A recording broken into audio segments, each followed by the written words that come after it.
Winter ক্যাম্পিংয়ে নামশু। Just Rampurhat থেকে start করেছি, full family, বাকি সব আসছে, সব রাস্তায় দেখা হবে। আজকে তো নামশু পৌঁছাতে পারবো না, অলরেডি 4টে বাজছে। তো আমরা আজকে স্টে করব ডালখোলার ওখানে কোনো একটা জায়গায়। এখন যাব, তেল ভরবো, বাস, তারপরে জার্নি স্টার্ট।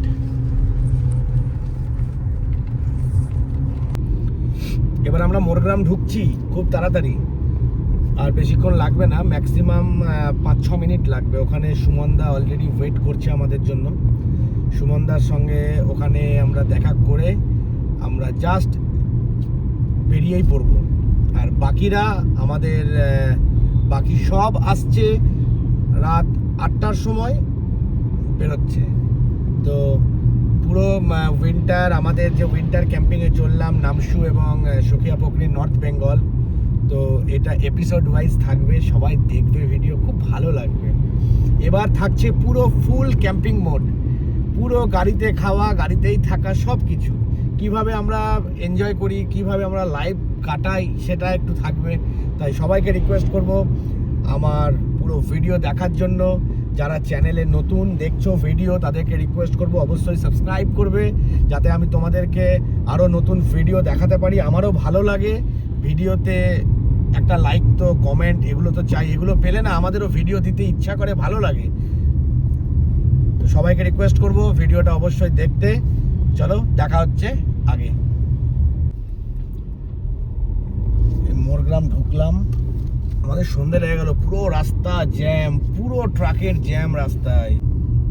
সুমনদার সঙ্গে সামনে দেখা হচ্ছে, দাঁড়িয়ে আছে, এই যে সুমনদার গাড়ি দাঁড়িয়ে আছে এখানে। সুমনদার সঙ্গে দেখা করব, দেখা করে আমরা আস্তে আস্তে বেরিয়ে পড়বো একদম সোজা নামশুর দিকে। আজ তো আর পৌঁছতে পারছি না, আমরা পৌঁছবো কালকে।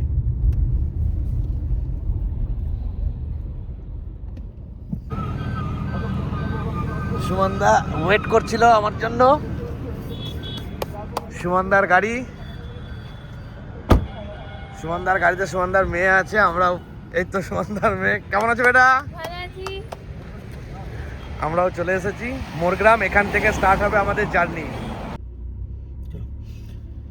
এই মোরগ্রাম থেকে আমরা এবার বেরোলাম। মোরগ্রাম থেকে বেরিয়ে আমরা এবার, সুমনদা আমাকে পাস দিয়ে দিল, বললো তুমি আগে চলো।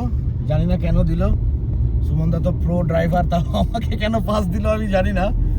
এই আমরা বেরিয়ে পড়লাম এবার একদম সোজা একটা চায়ের দোকানে যাব, চা খাবো, তারপর আর কোথাও দাঁড়ানো নয়, একদম মালদা পেরিয়ে দাঁড়াবো। আমরা দাঁড়ালাম অমরপুরের একটু কাছে, একটু আগে, ভাগীরথী ধাবা ও রেস্টুরেন্ট। এখানে আমরা এখন একটু টি ব্রেক, চা খেয়ে তারপর আবার আমরা বেরোবো। এই ফারাক্কা ব্যারেজ ঢুকছি আমরা। টি ব্রেক নেওয়ার পরে আমরা বেরিয়ে এসেছি, অনেকক্ষণ হলো। আমরা এই ফারাক্কা ব্যারেজ ঢুকছি। মানে আমাদের খুব ভালো লাগছে একটা জিনিস ভেবে, যে ফারাক্কাতে আমরা ট্রাফিকটা পেলাম না অ্যাটলিস্ট। মানে আমার রেকর্ড, আমাদের গ্রুপের ম্যাক্সিমাম লোক ফারাক্কাতে ট্রাফিক পায়, কিন্তু আমি মানে একমাত্র ব্যক্তি যে আজ পর্যন্ত এই রুটে যতদিন গেছি ফারাক্কায় কোনোদিনও জ্যামে পড়িনি, না যাওয়াতে না আসাতে, কোনো দিন না। মানে সত্যি খুব লাকি মনে হয় এই টাইমগুলোতে। তো ফারাক্কা আমরা ক্রস করছি, আশা করছি আমরা ডালখোলাও পেরিয়ে যাব অনেক তাড়াতাড়ি, কারণ আমাদের টাইমিং হয়ে আছে রাত্রি 11:30 পর্যন্ত গাড়ি চালাবো। 11:30টার মধ্যে যদি আমরা ডালখোলা পেরিয়ে যেতে পারি তাহলে তো খুবই ভালো, চেষ্টা করব পেরিয়ে যাওয়ার, দেখা যাক। তো ব্যারেজটা একটু দেখিয়ে নেবো ফারাক্কা সবাইকে।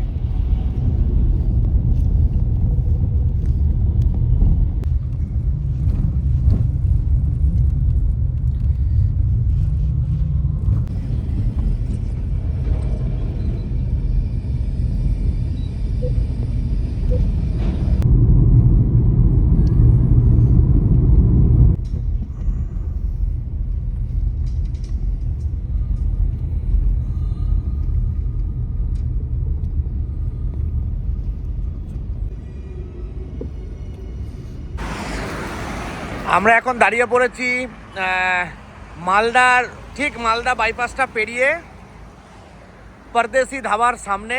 মেয়ের খুব খিদে পেয়েছে, ম্যাগি খাবে। তাই এই যে আমার গাড়ির এটা পেছন, এই যে কিচেন বক্সটা, কিচেন বক্সে সেন্সার লাইট লাগানো আছে, কাছে গেলেই লাইটটা জ্বলে উঠবে। এই যে এটা আমার কিচেন বক্স, ওইদিকে বেড আছে, আর এখানে ম্যাগি হচ্ছে, চাঁদনি। এই যে ম্যাগিটা একটু দেখাও, জলটা ফুটে গেছে নাকি দেখি। জল ফুটছে।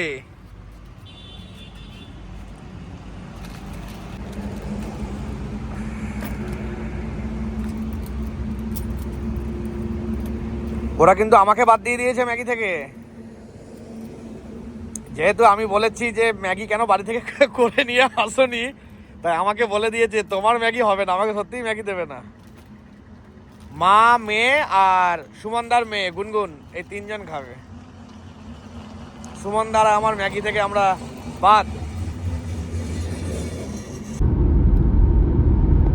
রাস্তায় কিন্তু ভালো কুয়াশা আছে কোথাও কোথাও, কিছু কিছু জায়গায় অনেক কুয়াশা পাওয়া যাচ্ছে, আবার কিছু কিছু জায়গায় সেরকম কুয়াশা নেই। তবে আমার যা মনে হচ্ছে রাত্রের দিকে এই কুয়াশাটা কিন্তু বাড়বে এবং এর ডিস্টেন্সও বাড়বে। এখন হয়তো ছোটো ছোটো জায়গায় কুয়াশা আছে যেখানে ফাঁকা পাচ্ছে, আমার মনে হচ্ছে যত রাত্রি বাড়বে এই কুয়াশাটা আরও বাড়বে। দেখা যাক কতটা চালাতে পারি, 11:30 পর্যন্ত পারবো কি না বুঝতে পারছি না। আমার মনে হচ্ছে যত এগোচ্ছি কুয়াশাটা কিন্তু বাড়ছে। ভিডিওতেও দেখা যাচ্ছে এই যে ক্যামেরা লাইট আপার ডিপার করলেই বোঝা যাচ্ছে, এই যে আপার ডিপার, এই যে আমি একবার জাস্ট বন্ধ করে এই যে দিচ্ছি, কুয়াশা বোঝা যাচ্ছে, ভালো কুয়াশা আছে। ক্রমশ চলছি আমি আর সুমনদা কন্টিনিউ ট্রেনে, দেখা যাক কতক্ষণ যেতে পারি।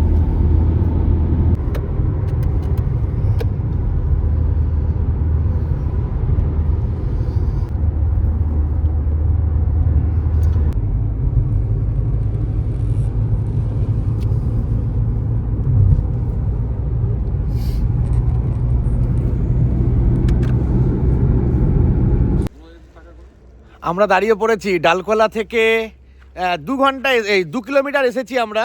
এসে একটা ভালো রিলায়েন্স পেট্রোল পাম্পের সামনে, মানে পেট্রোল পাম্পের ভেতরে বিশাল বড় জায়গা, দারুণ জায়গা, আমরা ভালো জায়গা পেয়ে দাঁড়িয়ে গেছি। আমাদের এখন এই যে আমার গাড়ি আর এটা সুমনদার গাড়ি, বাচ্চাগুলো রাতের ডিনার করে নিচ্ছে। একবার জায়গাটা দেখাই। এই যে আজকে রাত্রে আমাদের শোয়ার জায়গা হচ্ছে রিলায়েন্স জিও পেট্রোল পাম্প ডালখোলাতে। এই যে এই জায়গাটা, এই যে আমার গাড়ি, এই যে এখানে বাথরুমটা পরিষ্কার না? এই যে সুমনদার মেয়ে আর আমার মেয়ে দুজন একসঙ্গে ডিনার করছে, গুনগুন আর খেয়া। কি খাচ্ছ তোমরা বলে দাও, এদিকে এইদিকে তাকিয়ে বলো কি খাচ্ছ। দুজনেই লজ্জা পাচ্ছে, এদের লজ্জা কাল সকালেই কেটে যাবে। কি স্যার, ঠিক আছে তো সব? এভরিথিং ওয়াজ ওকে। এক চিনতে পারছেন, সেই দুর্গাপুরের কিস গেল, কুড়িপাড়ার সম্পাদক। এই যে ম্যাডাম, ঠান্ডা আছে? ঠান্ডা আছে কিন্তু খুব ঠান্ডা নেই। খুব ঠান্ডায় যাবো, কালকে যাচ্ছি, ঠান্ডা নিতে পারবে না। একটু আমার গাড়ির বেড সেট আপটা দেখাই। আজকে রাত্রে আমরা কোথায় শোবো, জাস্ট আমি খুলে একটু লাইটটা জ্বালিয়ে নেব। এখানে আমার সুইচ বোর্ড করা হয়েছে, এই যে লাইট জ্বলে গেছে। রাত্রে এই যে আমাদের 3 জনের বেড, আজকে রাত্রে আমরা এখানেই শোবো। এটা নেমে যাবে আরও, এখানে কিচেনের বক্সটা উঠে আছে, তাই এই যে আমাদের লাগেজগুলো এখানে রেখে দিয়েছি। আজকে রাত্রের আমাদের শোয়ার জায়গা।